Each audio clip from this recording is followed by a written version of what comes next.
अल्हम्दुलिल्लाहिल्लज़ी हदाना लिल इस्लामी वस्सलातु वस्सलाम अला रसूलिल मुस्तफ़ा व अला आलिहि व असहाबिहि अजमईन अम्मा बाद फ़क़द क़ाल अल्लाहु तआला फ़ी क़ुरआनिल करीम वल फ़ुरक़ानिल मजीद फ़अऊज़ु बिल्लाहि मिनश शैतानिर रजीम बिस्मिल्लाहिर रहमानिर रहीम इन्नल्लाह व मलाइकतहु युसल्लूना अलन नबी या अय्युहल्लज़ीना आमनू सल्लु अलैहि व सल्लिमू तस्लीमा अल्लाहुम्मा सल्लि अला सय्यिदिना मुहम्मदिन व अला आलि सय्यिदिना मुहम्मदिन व बारिक व सल्लिम व कल्लिम अलैहि।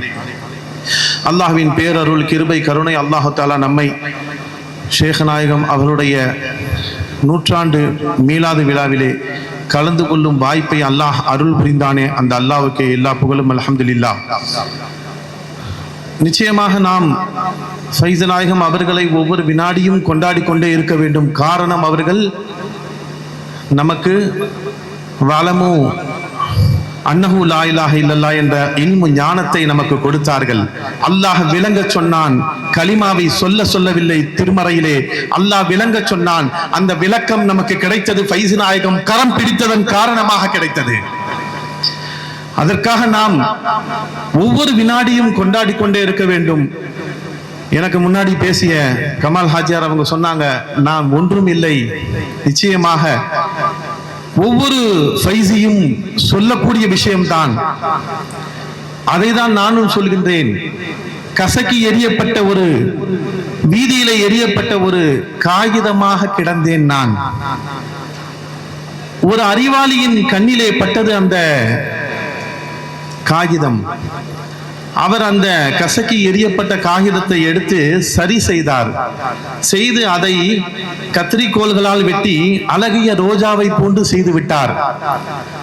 அதற்கு வர்ணம் தீட்டி உண்மையான ரோஜா போலயே ஆக்கிவிட்டார். அவருடைய மேஜையிலே வைத்தவுடன் எல்லோருடைய பார்வையும் அதன் மீதுதான் படுகிறது. நிச்சயமாக நானும் அதே போன்று கசக்கி எரியப்பட்ட ஒரு காகிதமாகத்தான் இருந்தேன். இன்று நான் இங்கே நிற்கிறேன் என்று சொன்னால் அது ஆன்மீக அறிவாளி ஃபைஸ் நாயகத்துடைய கண்ணிலே நான் பட்டுவிட்டேன். நாம் எல்லாம் அதில் பட்டதன் காரணமாக மிளிர்ந்து கொண்டிருக்கிறோம். ஃபைஸ் நாயகத்துடைய வாசலிலே ஏழையாக நின்றோம். சர்க்கார் சொல்லுவாங்க, நம்மெல்லாம் மந்தவெளியில ஜிக்ர் மஜ்லிஸ் நடக்கும். அங்க எஜமா வந்திருப்பாங்க சர்க்கார் கிபிலா. எல்லாரும் நடந்து வருவாங்க, சைக்கிள்ல சில பேர் வருவாங்க, பஸ்ல வருவாங்க. அப்படி வந்தவர்கள் ஃபைஸ் நாயகம் அவருடைய கரம் பிடித்தார்கள், நம்மை சீமான்களாக ஆக்கினார்கள், காரில் வலம் வர வைத்தார்கள். அன்பர்களே, துனியா மட்டும் சர்க்கார் கொடுக்கல. நாம் இப்ப நிக்கிறது முஹம்மது ரசூலுல்லாஹி ஸல்லல்லாஹு அலைஹி வஸல்லம் அவர்கள் மீது அன்பு கொண்ட சத்திய சஹாபாக்கள். பாருங்க, காதல் இல்லைன்னு சொன்னா நம்ம வர முடியாது. காதல் இல்லாமல் ஃபைஸி இல்லை, ஃபைஸியாக்கள் இல்லை. காதல் இல்லாத ஃபைஸியாக்கள் இல்லை. அப்படி காதல் இல்லைன்னா ஒரு ஃபைஸியே இல்லை. ஃபைஸ் நாயகம் அவர்கள் மீது எந்த அளவுக்கு காதல் என்று சொன்னால், அன்று ஜுலேஹா யூசுப் அலைஹிஸ்ஸலாம் அவர்களை நேசித்த ஜுலேஹா, காதலித்த ஜுலேஹா அலைஹிஸ்ஸலாம், அந்த பெண்மணிகள் பழித்தார்கள். அடிமையை விரும்புகிறார். ஒரு அடிமையுமா நேசிப்பாங்க?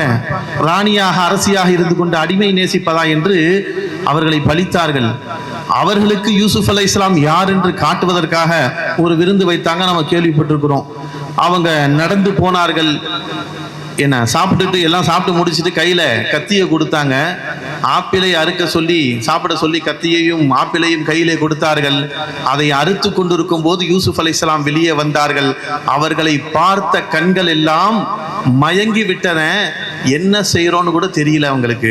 எல்லோருடைய விரல்களும் வெட்டி தொங்குது, சிலருடைய விரல் வெட்டி கீழே விழுந்து விட்டது.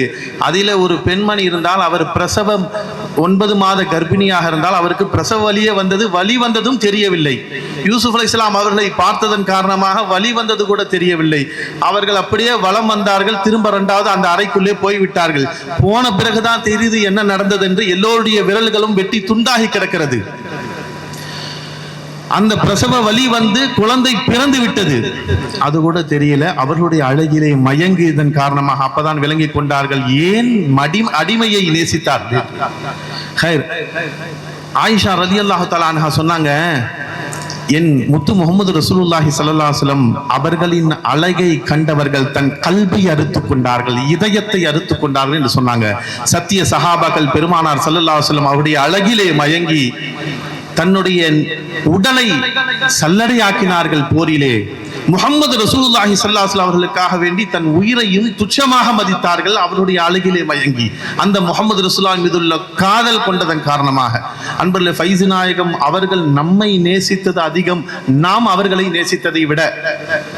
நிச்சயமாக அவர்கள் தான் நமக்கு அந்த முஹப்பத்தை கொடுத்தார்கள். நான் சிறு வயதாக இருக்கும்போது ஒரு 11-12 வயசுல பையத்து வாங்கினேன். நான் பையத்து வாங்கிறதுக்கு முன்னாடி என்னுடைய சகோதரிகள் 2 பேர் பையத்து வாங்கிட்டாங்க. சர்க்கார் வரும்போதெல்லாம் அவங்க ரொம்ப சந்தோஷமா இருப்பாங்க. சர்க்கார் சென்னையில் ஒரு 15 நாள் 20 நாள் தங்கிட்டு ஊருக்கு போறாங்கன்னா அவங்க அழுவாங்க. நான் எதுக்கு அழுகுறாங்க? ஊருக்கு தானே போறாங்க சர்க்காரு, அடுத்து வர போறாங்க, இன்னும் ஒரு 2 மாசத்துல வர போறாங்க, ஏன் அழுகுறாங்கன்னு நினைச்சேன். ஏன்னா அப்போது என் உள்ளத்தில் காதல் இல்லை. ஏன் இப்படி அழுகுறாங்க? சர்க்கார் அவ்வளோ சந்தோஷமாயிடுறாங்களே என்று எனக்கு விளங்காத காலம். அதுக்கு பிறகு எஜமான்கிட்ட பையத்து வாங்கின பிறகு 1 வருஷம் பிறகு நாம நாகூர் ஷெரீஃப் போறோம். நாகூர் ஷெரீஃப்ல சர்க்கார் கிப்லா அவர்கள் வந்திருந்தார்கள்.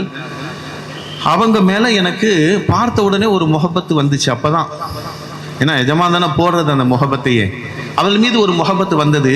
அதனால என்ன பண்ண, காலடியில் எப்பவும் எங்க வாப்பா தான் கூப்பிட்டு போவாங்க. அவங்க பின்னாடி போய் உட்காருவாங்க. சர்க்கார் முன்னாடி போக மாட்டாங்க, பின்னாடி உட்காருவாங்க. அவங்களோட தான் நான் உட்காருவேன்.